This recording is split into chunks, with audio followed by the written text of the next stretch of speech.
আসসালামু আলাইকুম everyone, welcome back to Nusrat Samira's kitchen. আশা করি সবাই ভালো আছেন। চলে আসলাম রমজান স্পেশাল আরও একটি রেসিপি নিয়ে। রমজান মাস হোক বা গরমকাল, আমরা সবাই কম বেশি তরমুজ খেয়ে থাকি। তবে যদি তরমুজ দিয়ে মন প্রাণ জুড়ানোর মতো ফ্রেশ জুস তৈরি করে খাওয়া যায়, তাও আবার শুধুমাত্র কিছু সময়ের মধ্যে, তাহলে আর দেরি কেন? হ্যাঁ বন্ধুরা, আজকে তৈরি করে দেখাবো স্পেশাল তরমুজের জুস। তরমুজের জুস তৈরি করার জন্য নিয়ে নিলাম তরমুজ। এখানে মোটামুটি বড় সাইজের একটা তরমুজ থেকে অর্ধেক তরমুজ এইরকম পিস করে কেটে নিয়েছি। আপনারা চাইলে এই পর্যায়ে তরমুজের বিচিগুলো ফেলে দিতে পারেন, কিন্তু আমি বিচিসহই তরমুজের জুসটা তৈরি করব।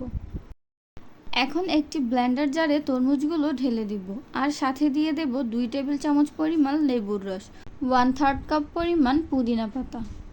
আমি এখানে 3 টেবিল চামচ চিনি দিয়েছি। আপনারা আপনাদের প্রয়োজন মতো মিষ্টিটা বাড়িয়ে বা কমিয়ে ব্যবহার করতে পারেন। দিয়ে দেব 1/2 চা চামচ বিট লবণ, আর দিয়ে দেব 1/2 লিটার পানি। আপনারা চাইলে পানি না ব্যবহার করে শুধুমাত্র আইস কিউব দিয়ে এই জুসটা তৈরি করতে পারেন। তবে আমি এখানে ঠান্ডা পানি ব্যবহার করেছি, এতে জুসটা বেশি ঘন হবে না আর বেশি ঠান্ডাও হবে না। সারাদিন রোজা রেখে বা গরমের দিনে হঠাৎ করে অতিরিক্ত ঠান্ডা না খাওয়াই ভালো। এখন সবগুলো উপকরণ ব্লেন্ড করে নিব। একটু সময় নিয়ে ব্লেন্ড করবেন, যাতে একটা স্মুথ টেক্সচার আসে। ব্লেন্ডার হওয়ার পরে দেখেই মন ভরে যাচ্ছে, তাহলে খেতে কেমন হবে বুঝতেই পারছেন। এখন জুসটা গ্লাসে ঢেলে নেব।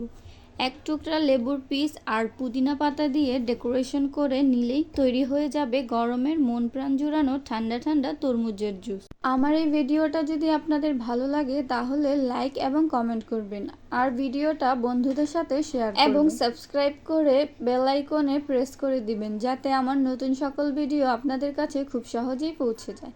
ধন্যবাদ।